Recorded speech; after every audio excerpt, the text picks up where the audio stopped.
ओमज्ञानतिमिरान्धस्य ज्ञानाञ्जनशलाकया चक्षुरुन्मिलितं येन तस्मै श्रीगुरवे नमः। वाञ्छाकल्पतरुभ्यश्च कृपा सिन्धुभ्यैव च पतितानां पावनेभ्यो वैष्णवेभ्यो नमो नमः।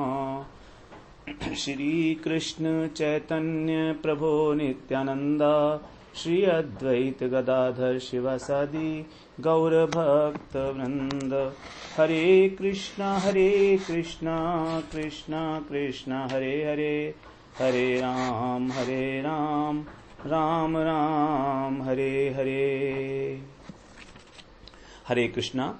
सर्वप्रथम मैं अपने गुरुपाद पद्म ओम विष्णुपाद अष्टोत्तर शत श्री श्रीमद् भक्ति वेदांत माधव गोस्वामी महाराज के चरण कमलों में अनंत कोटि दंडवत प्रणाम ज्ञापन करता हूँ। हम लोग श्री गुरु जी की कृपा से श्रीमद् भागवत पुराण में 29वें अध्याय में जो गोपियों के द्वारा गाया हुआ प्रणय गीत है उसको श्रवण करने में प्रवृत्त हुए हैं। तो गोपियों ने किस प्रकार से प्रणय कोप में भरकर कृष्ण के प्रति जो वाक्य कहे हैं उन्हीं को कहा जाता है प्रणय गीत।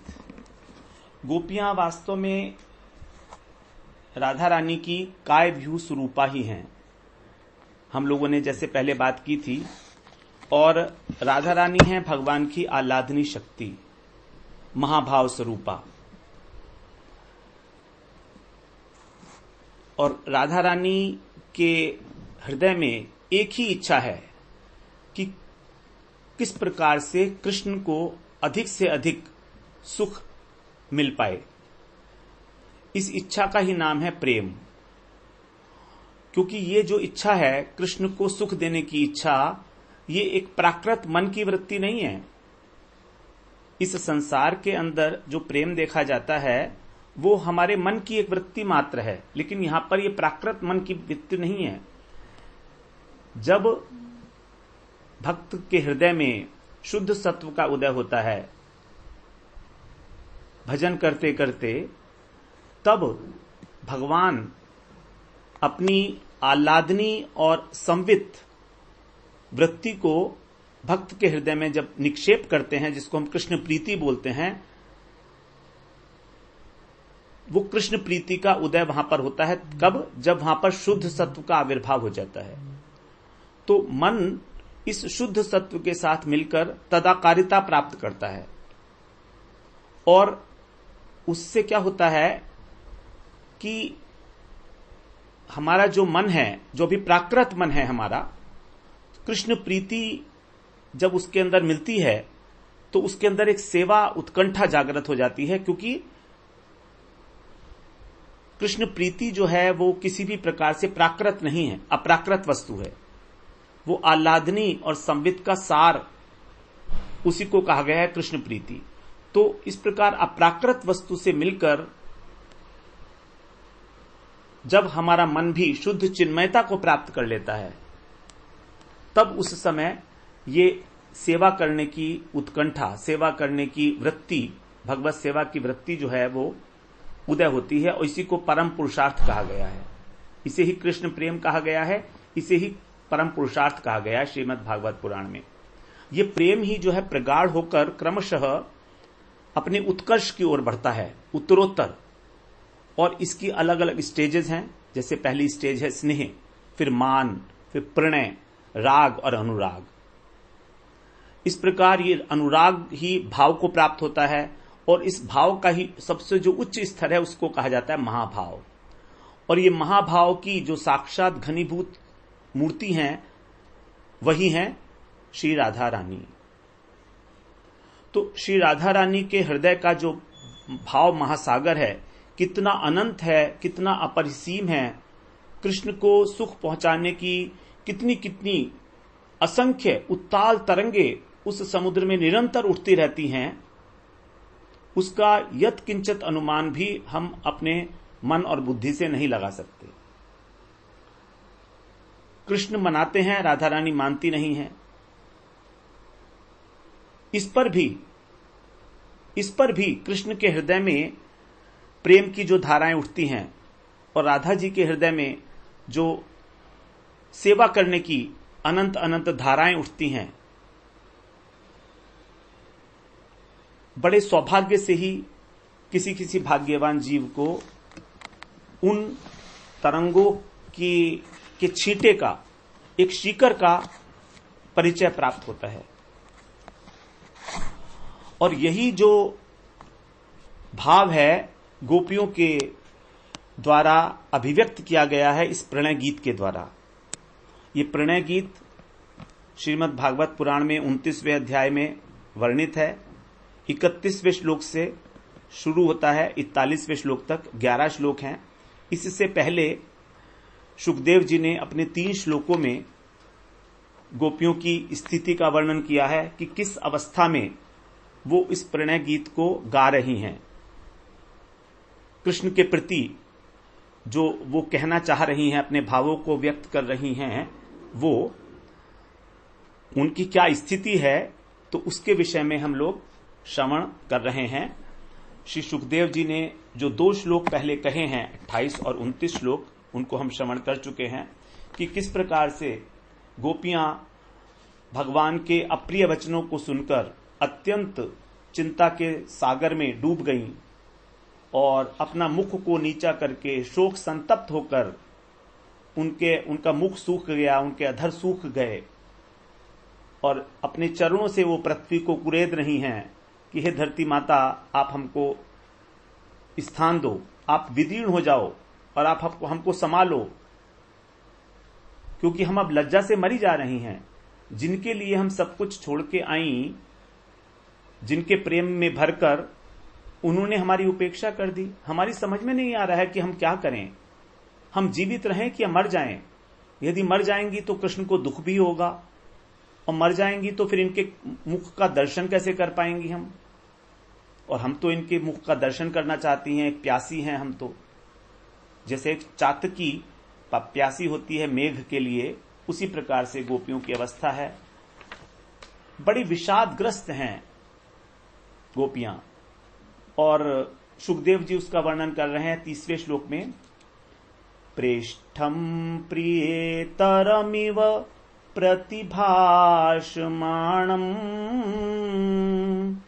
कृष्णं तदर्थ विनिवर्तित सर्वकामाः नेत्रे विमृज्य रुदितोपहते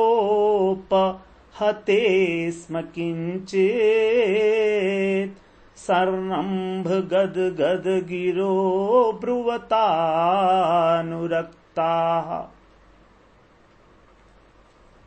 प्रेष्ठम प्रियेतरमिव प्रतिभाषमाणम्। इस प्रकार जो भगवान के अंदर अत्यंत अनुरक्त हैं, सर्रंभ गदगद गिरो अब्रुवतानुरक्ता। अनुरक्ता मतलब भगवान के प्रेम में जो बिल्कुल अनुरक्त हैं, जो रंजित हो गई हैं, जिनका हृदय बिल्कुल उस प्रेम से डूब चुका है, उस प्रेम के सागर में, ऐसी वो आसक्त चित्त हुई गोपियां। और तदर्थ माने तत्अर्थ, तत् माने कृष्ण के लिए ही, कृष्ण प्राप्ति के लिए ही क्या किया है उन्होंने, विनिवर्तित सर्व कामा। ये गोपियों के विशेषण दिए जा रहे हैं। नंबर 1 अनुरक्ता, जो अनुरक्त हैं कृष्ण प्रेम में। नंबर 2 विनिवर्तित सर्व कामा। सर्व कामा मतलब जितनी भी कामनाएं हैं उन सब से वो लोग त्याग कर चुके हैं, निवर्तित, उनसे दूर हो चुकी हैं, विशेष रूप से बिल्कुल छोड़ दिया है उन्होंने। उनकी और कोई भी कामना नहीं है। अन्याभिलाषिता शून्यम, अन्य कोई अभिलाषा नहीं है। विनिर्वर्तित सर्व कामा। एक व्यक्ति की अनंत अनंत कामनाएं होती हैं और वास्तव में हम लोग तो कामनाओं के ही पूरे के पूरे समुद्र हैं, ढेर हैं, एक के बाद एक कामना, एक के बाद एक कामना। अभावग्रस्त हैं इसलिए कामनाएं हैं, लेकिन गोपियों को कोई अभाव नहीं है, क्योंकि उन्होंने कृष्ण प्रेम प्राप्त किया हुआ है। कृष्ण प्रेम प्राप्त करने के बाद किसी प्रकार की कोई कामना होने का प्रश्न ही नहीं होता। तो ऐसा नहीं है कि गोपियों ने बहुत प्रयत्न करके उन कामनाओं से मुक्ति पाई है, उन्होंने विवेक, वैराग्य, ध्यान, जप, तप इत्यादि किए हैं, कुछ नहीं किया गोपियों ने। जन्म से ही उनकी रुचि है कृष्ण में, जन्मजात रुचि है। जातरति जिसे बोलते हैं। जातरति का मतलब जिसकी जन्म से ही कृष्ण में रति है, प्रेम है। तो विनिवर्तित सर्व कामा, एकमात्र कृष्ण प्राप्ति के लिए समस्त कामनाओं से निवृत्त ऐसी गोपियां, ऐसी ब्रजरमणियां, रुदितोपहते, रुदित माने रोना, रोने के कारण, अपहत माने बंद, रोने के कारण जिनके नेत्र बंद हो गए हैं, नेत्रे विमृज्य, उनके गोपियों के जो नेत्र हैं वो बंद हैं, और विमृज्य वो उनको पहुंच भी नहीं है अपने आंसुओं को, क्योंकि आंसू इतनी तेजी से निकल रहे हैं कि उनको पहुंचना पड़ रहा है बार बार, उनको कुछ दिखाई नहीं दे रहा है आगे सब कुछ, क्योंकि जब आंखों में आंसू होते हैं तो हमको कोई दिखाई भी नहीं देता है। तो नेत्रे विमृज्य रुदितोपहते, रोने के कारण बंद नेत्रों को पहुंचते हुए, उनके आंसुओं को पहुंचते हुए, किंचित सर्रंभ गदगद गिरो, किंचित थोड़ा क्रोध, सर्रंभ, रंभ माने सर्रंभ माने थोड़ा क्रोध का आवेश है उनके अंदर, और गदगद गिरो, गिरो माने वाणी, उनकी जो वाणी है वो गदगद हो गई है, रूंधा हुआ है गला। जब हम रोते हैं तो हमारी आवाज ठीक तरह से निकलती ही नहीं है, रूंधा हुआ गला हो जाता है, कुछ कहना चाह रहे हैं लेकिन कह भी नहीं पाते हैं। अगर क्रोध का भी आवेश है साथ में, और शोक भी हो रहा है, दुख भी हो रहा है, चिंता भी हो रही है, ये बहुत सारे भाव गोपियों के अंदर एक साथ इकट्ठे हो रहे हैं। उनके मन में कितने सारे प्रश्न चल रहे हैं कि हम लोग क्या करें, अब हमारे आगे तो सब कुछ अंधेरा छा रहा है, हमारा तो जीवन सर्वस्व है कृष्ण, और इन्होंने ही हमारी उपेक्षा कर दी, तो फिर हम जी के क्या करेंगे। इस प्रकार से वो सर्रंभ गदगद गिरो, गदगद वाणी से, रूंधे हुए गले से, प्रिय तरम इव प्रेष्ठम प्रतिभाषमाणम, प्रेष्ठम, भगवान को प्रेष्ठ कह रही हैं कि हमारे प्रियतम हैं। और कैसे हैं? प्रतिभाषमाणम, प्रतिभाषमाणम मतलब अप्रिय वचन, जो वचन इनको नहीं कहने चाहिए थे वो वचन हमसे कह रहे हैं। प्रतिभाषमाणम, ये कहने वाले जो हमारे प्रियतम हैं, प्रेष्ठ कृष्ण, इनसे प्रियतम से कहने लगी, अब्रुवत माने कहने लगी। तो किसी प्रकार से धैर्य धारण करके गोपियों ने सोचा कि अब अपने मन की व्यथा को व्यक्त तो कम से, हम लोग अभी चुप खड़ी हुई हैं। इससे पहले सुखदेव जी ने बताया कि वो भूमि को कुरेदती हुई खड़ी हैं और चुपचाप मुंह लटका कर खड़ी हो गई, चुपचाप।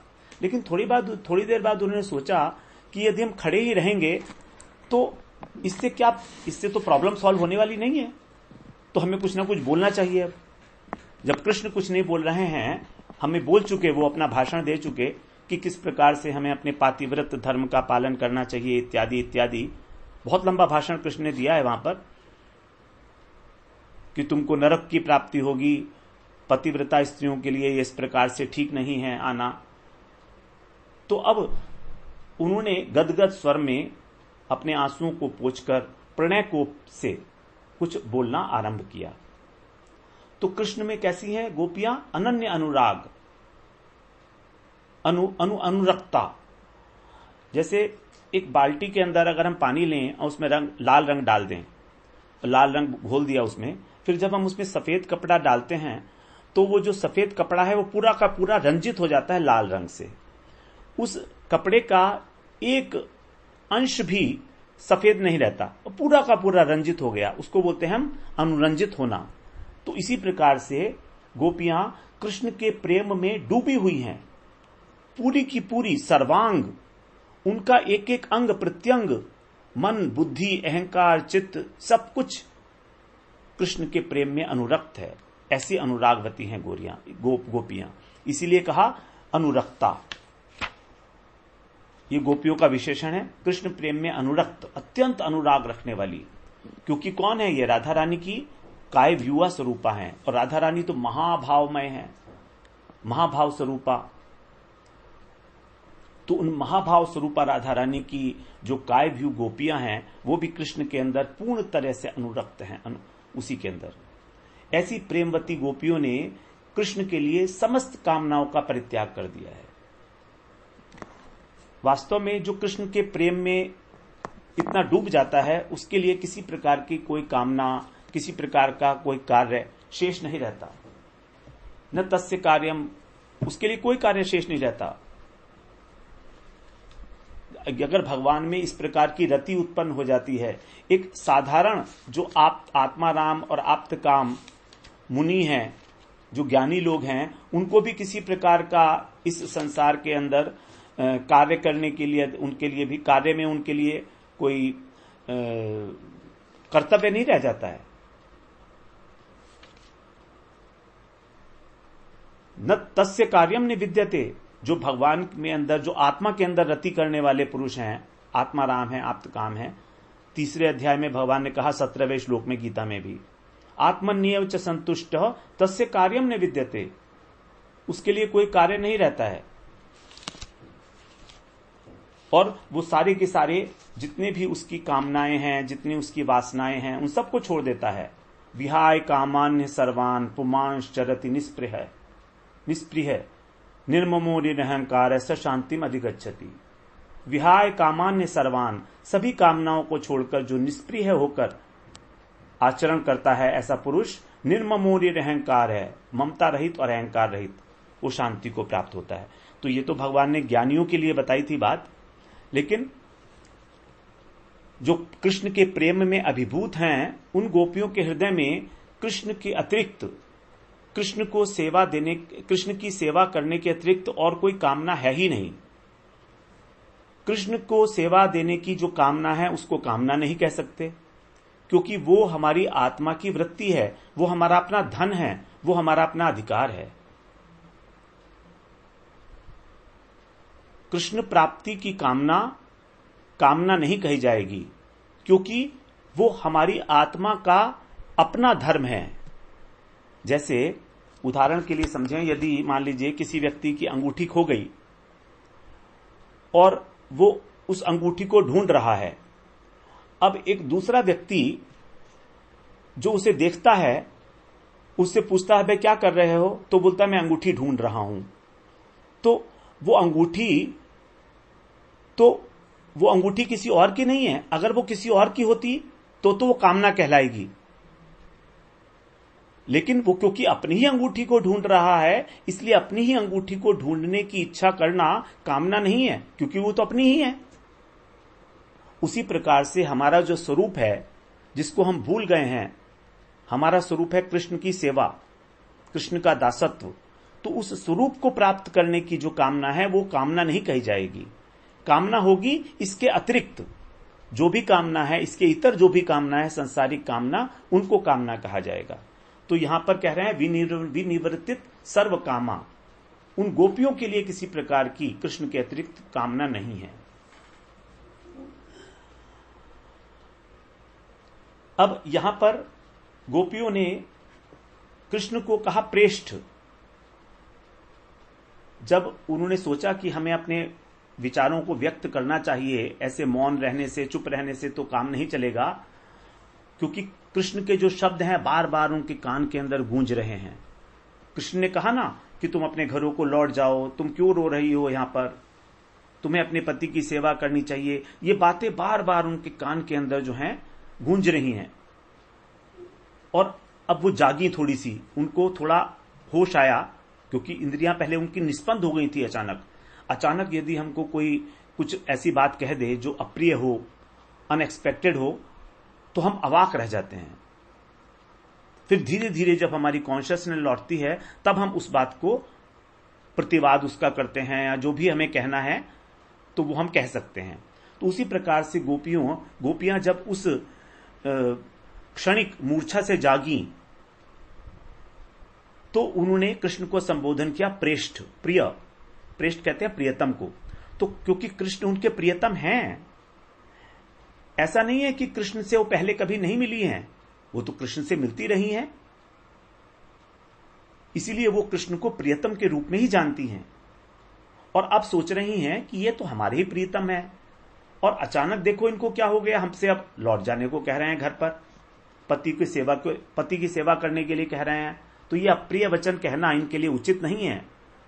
हमने इनके लिए देखो सब कुछ त्याग दिया, विनिवर्तित सर्व कामा, किसी भी प्रकार की कोई सांसारिक विषयों की गंध तक नहीं है गोपियों में, स्वसुख वांछा की गंध भी नहीं है गोपियों में। वो केवल और केवल कृष्ण की प्रसन्नता के लिए ही, कृष्ण की सेवा करने के लिए ही, उनके बुलाने पर ही यहां पर आई हैं। उनका अपना कोई स्वार्थ नहीं है इसमें बिल्कुल भी, क्योंकि वो सर्वस्व आत्मनिवेदन कर चुकी हैं। It is a position of complete surrender unto the Krishna. तो अब गोपियां सोचती हैं देखो अब तो हमारा शायद अंतिम समय ही है, इन्होंने अब हमारी उपेक्षा कर दी, अब इन्हीं की एकमात्र हमने शरण ली थी, अब अगर यही हमको उपेक्षा कर रहे हैं तो फिर समझिए हमारा अंतिम क्षण आ गया, अब हमें मृत्यु का ही वर्ण करना पड़ेगा, किसी भी क्षण हमारी मृत्यु हो सकती है। तो हम क्यों ना एक बार दोबारा से इनके मुख कमल का दर्शन तो कर लें, इनके मुख कमल को देख के ही मरना ज्यादा श्रेयस्कर होगा। इसीलिए और अपने मन की बात भी इनसे कह दें, क्योंकि इन्होंने तो हमको प्राणदंड दे दिया अपने अप्रिय वचन सुनाकर। तो ठीक है, इनके हिसाब से कृष्ण के अनुसार हम लोग इनके योग्य नहीं हैं सेवा के, इन्होंने हमें प्राणदंड दिया, हमें स्वीकार है। हम अपने रूप में, हम अपने गुण में, हम अपने प्रेम में इस योग्य नहीं हो पाई कि हम इनको रिझा सकें अपने प्रति, अयोग्य हैं हम, इसीलिए शायद ये हमारा परित्याग कर रहे हैं। तो उनको कृष्ण से प्रेम भी हो रहा है एक और क्रोध भी आ रहा है। तो यहां प्रणय और कोप, क्रोध दोनों मिल गए। तो पहले तो उनको क्रोध आ रहा था कि इन्होंने हमारा तिरस्कार कर दिया, लेकिन जब उनके अंदर दीनता की उत्पत्ति हुई, जब दैन्य भाव आ गया, तो उनके अंदर प्रणय, भगवान के प्रति प्रेम, वो तो है ही है, प्रेम तो वैसा का वैसा ही है, उनका कम तो होने वाला है नहीं। गोपियों का प्रेम ऐसा नहीं है कि अगर कृष्ण कहें कि तुम चली जाओ तो वो चली जाएंगी, ऐसा नहीं है, ऐसा नहीं है गोपियों का प्रेम। तो अब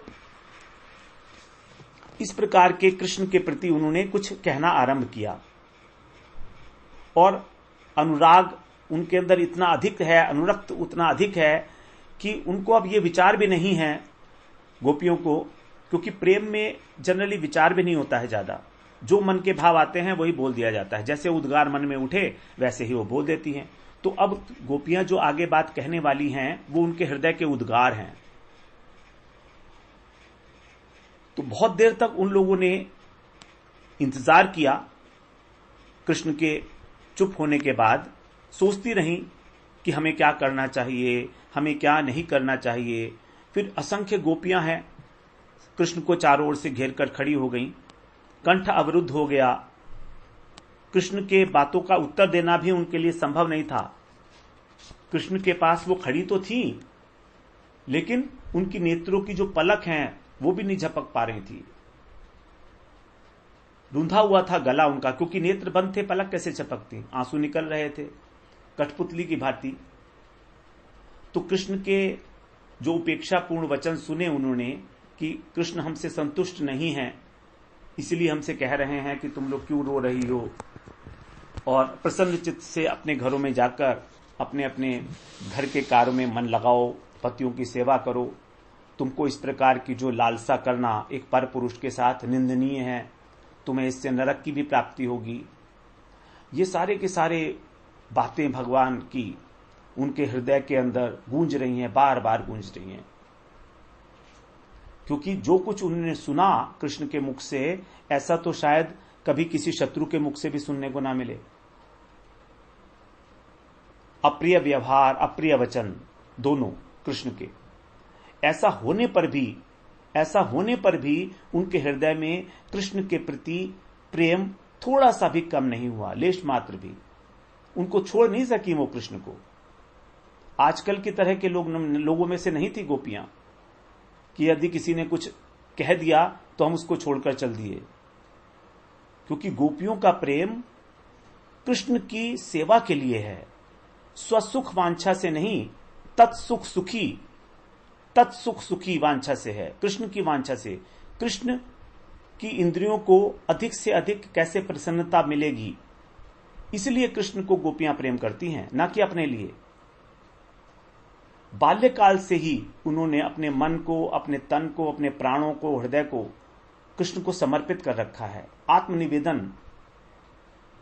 अब इतने बड़े प्रेम बंधन में बंधने के बाद गोपियों को उस बंधन को तोड़ना असंभव है, नहीं तोड़ सकती वो। क्यों?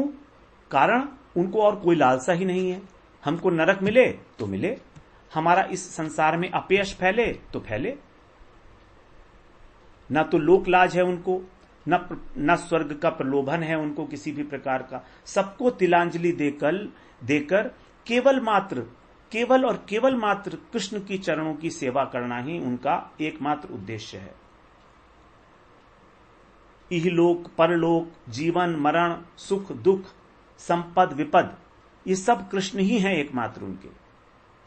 भक्तों के लिए बहुत बड़ा एक हमारे लिए इसमें लेसन बनता है कि किस प्रकार से कृष्ण की सेवा की प्राप्त की जा सकती है। जब तक सर्वतोभावेन सरेंडर नहीं होगा, तो भगवान ने 15वें अध्याय में भी यही कहा है कि जो मुझे जानता है तत्वतः वो मेरी सर्वतोभावेन सेवा करता है, सभी प्रकार के भावों से युक्त होकर, उनका सब कुछ मैं ही हूं। यो माम एवं असमूढ़ो जानाति पुरुषोत्तमम स सर्वविद भजति माम सर्वभावेन भारत। बड़ा महत्वपूर्ण है 15वें अध्याय का 19वां श्लोक की गीता में, सर्वभावेन भारत, प्रत्येक भाव से वो मेरा ही भजन करता है। माम एवं असमूढ़ो, वो असमूढ़ है, वो मेरे को जानता है, मेरे तत्व को जानता है, मेरे जन्म के, मेरे कर्म के रहस्य को जानता है वो, कि मेरा जन्म और कर्म दोनों दिव्य हैं। जन्म कर्म च मे दिव्यम एवं यो वेति तत्वतः तत्वादेहम पुनर्जन्म नैति मामेति सो अर्जुन, वो मुझे ही प्राप्त होता है। तो जो इस प्रकार से भगवान को पुरुषोत्तम के रूप में चाहता है, मतलब संपूर्ण भगवान, समग्र षड ऐश्वर्यपूर्ण, ना कि ब्रह्म और परमात्मा। कितनी इंपॉर्टेंट बात है। हमें संतोष नहीं होना चाहिए ब्रह्म को जानकर अथवा परमात्मा को जानकर, क्योंकि उससे हमको आनंद की उपलब्धि नहीं होने वाली है। हमारा परम प्रयोजन ब्रह्म और परमात्मा नहीं, भगवान है, पुरुषोत्तम, जो ब्रह्म और परमात्मा इन दोनों से उत्तम है, जो उत्तम पुरुष हैं। यस्मात् अक्षर अतीतो हम, यस्मात् क्षरम अतीतो हम, अक्षरादपि च उत्तमम, अतोस्मि वेदे, अतोस्मि लोके वेदे च प्रथित्य पुरुषोत्तम। तो जो पुरुषोत्तम क्षर और अक्षर इन दोनों से भी उत्तम है, उन्हीं को इस लोक में और वेदों में पुरुषोत्तम कहा गया है। तो उन पुरुषोत्तम भगवान की जो सर्वतोभावेन सेवा करता है और भजन करता है, से सर्विद भजती माम, भजन करता है, उसी को भगवत प्राप्ति होती है, उसी को भगवत प्रेम प्राप्त होती है। यही आदर्श गोपियां हमारे को यहां पर अभिव्यक्त कर रही हैं, प्रकाशित कर रही हैं कि कृष्ण की सेवा ही हमारा एकमात्र लक्ष्य होना चाहिए। हानि लाभ जीवन मरण यश अपयश विधियात, वो तो सब होता रहेगा, लेकिन हमारा जन्म, हमारा मरण, हमारा सुख, हमारा दुख सब कृष्ण है एकमात्र। जैसे नदी से निकलकर, पर्वत से निकलकर नदियां समुद्र की ओर धावित होती हैं, उसी प्रकार से, बिल्कुल उसी प्रकार से जो गोपियां हैं वो अपने ग्रह रूपी पर्वत से निकलकर कृष्ण की ओर धावित हुई हैं। और समुद्र अनेक बार उनको अपने घात प्रतिघात से वापस लौटाने की चेष्टा करता है। समुद्र में जो लहरें आती हैं वो नदियों को आने से रोकती हैं, लेकिन क्या नदी रुकती है? कभी नहीं रुकती, अंत में समुद्र में ही मिल जाती है। उसी प्रकार से ये गोप रमणियां भी भगवान की चरणों की सेवा की लालसा जो हृदय में लेकर अपने घर को छोड़कर आई हैं, परित्याग करने आई हैं, ये भी उस पर्वत से निकली एक प्रभामयी नदी की भांति श्याम सागर में मिलने के लिए उतावली हैं। ये भगवान के उन उपेक्षापूर्ण वचनों के तरंगों के आघात से, भगवान के जो वचन है अप्रिय वचन, तरंगों की भांति, समुद्र की तरंगों की भांति, ये उनको चाहे वापस करना चाहें लेकिन वो लौटकर नहीं जाने वाली। यही है प्रेम का स्वभाव। तो हम लोग इसी विषय को आगे चर्चा में रखेंगे। वांछा कल्पतरुभ्यश्च कृपा सिंधुभ्यैव च पतितानां पावनेभ्यो वैष्णवेभ्यो